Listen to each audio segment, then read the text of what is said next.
अभी मौलाना मुफ्ती सलमान अजहरी साहब का गिरफ्तारी हुई तो उस पर बहसें डिबेट में हो रही थी। एक डिबेट एक साहब ने मुझे भेजा तो मैंने देखा, एक मोहतरमा अभी जुमे के बारे में एक मोहतरमा कहने लगी कि जुमे का जो मजमा मुसलमानों का मस्जिद में जमता है इसे ख़त्म कर दो। अगर औरतों को मस्जिद में आने की इजाज़त होती तो मैं उस बहन को बुलाता, आप ज़रूर आइए लेकिन पहली सफ़ में मत बैठिए, पीछे वालों की नमाज़ चले जाएगी। आप किसी किनारे में बैठिए, या नहीं तो अपने शौहर को भेजिए, अपने भाई को भेजिए। अब तो मुसलमान दाढ़ियों से इतनी दूर हो गए हैं कि इम्तियाज़ भी मुश्किल हो गया, फ़र्क भी मुश्किल हो गया। भेजिए ना, आइए, सुनिए उलमा क्या बयान करते हैं। बाज़ मस्जिदों, बाज़ क्या अक्सर 90% मस्जिदों में तो 20 मिनट से ज़्यादा बयान नहीं होता, वो भी सिर्फ नमाज रोज़ा ज़कात पर बात कर देते हैं।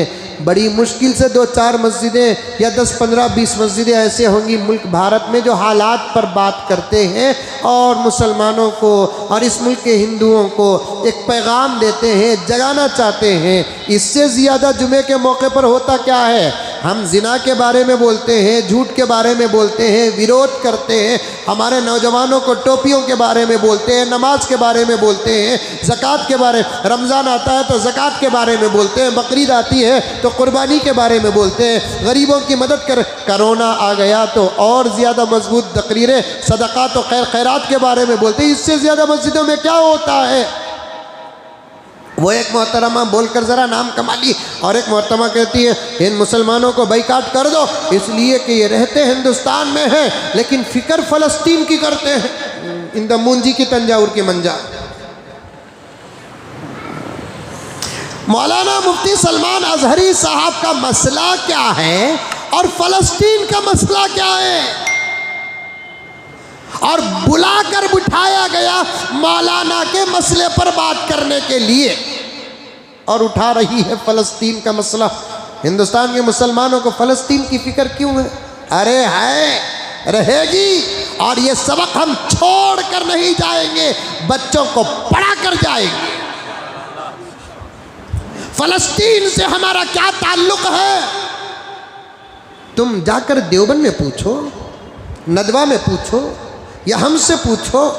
फ़लस्तीन मुल्क के आम ज़मीनों में से एक ज़मीन होती तो फिर तुम्हारा सवाल थोड़ा हम एक्सेप्ट करते हैं, लेकिन फ़लस्तीन वो ज़मीन है जहां हमारा आस्था है। एक हिंदू भाई, मिसाल के तौर पर हिंदू भाई कर्नाटक में रहता है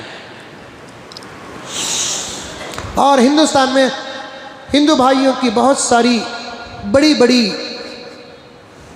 मंदिरें भी हैं, जैसे तिरुपति में तिरुमला है, जगन्नाथ है, कांजीपुरम की मंदिर है। यहाँ बड़ी अकीदत के साथ हिंदू भाई जाते हैं, किसी भी स्टेट का क्यों ना हो, जाते नहीं जाते हैं। अरे समझाना चाहता हूँ मैं, इसलिए समझाना चाहता हूँ मेरे भाइयों, इन बातों को इसलिए आपके सामने पेश करता हूँ। हमारे भी कुछ पढ़े लिखे लोग ठोकर खा रहे हैं। आओ ना, कई को हम ना फ़लस्तीन की फ़िक्र छोड़ बारे आ रहे, जाकर चा मार लगेंगे। एक आम ज़मीन होती और इस्राइल और फ़लस्तीन के दरमियान की जंग एक सियासी जंग होती, तुम्हारा जमला थोड़ा काबिल कबूल था, लेकिन फ़लस्तीन की ज़मीन एक आम ज़मीन नहीं है। सारी दुनिया के मुसलमानों के ईमान का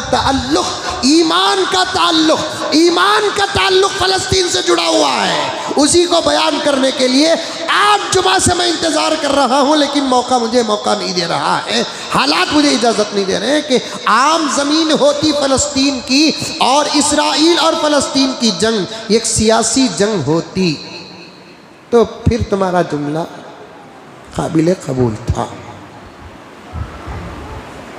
लेकिन फ़लस्तीन से हमारा एक आस था। उस औरत का सवाल का जवाब देना चाहता हूँ मैं। हिंदुस्तान में 20 से ज़्यादा बड़ी मंदिरें हैं, जहाँ जाना हिंदू किस्मत समझते हैं। मिसाल के तौर पर कर्नाटक के अंदर का एक हिंदू भाई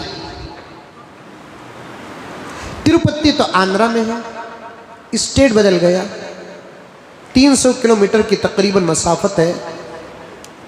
खुदा ना खास्ता अगर तिरुपति में कुछ हंगामा हो जाए तो क्या कर्नाटक के हिंदू तड़पेगा कि नहीं तड़पेगा? और उसका तड़पना सही है कि गलत है? अरे बोलो, मैं सिखा कर दिया आपको। हाँ, आप जो बोल रहे हैं वो जवाब सही है, लेकिन ये जवाब मैं सिखा कर दिया। इसी से पता चल जाता है कि हिंदुस्तान का मुसलमान कितना अमन परस्त है, कितना मजहब का लिहाज करता है। अगर तिरुपति में या उड़ीसा में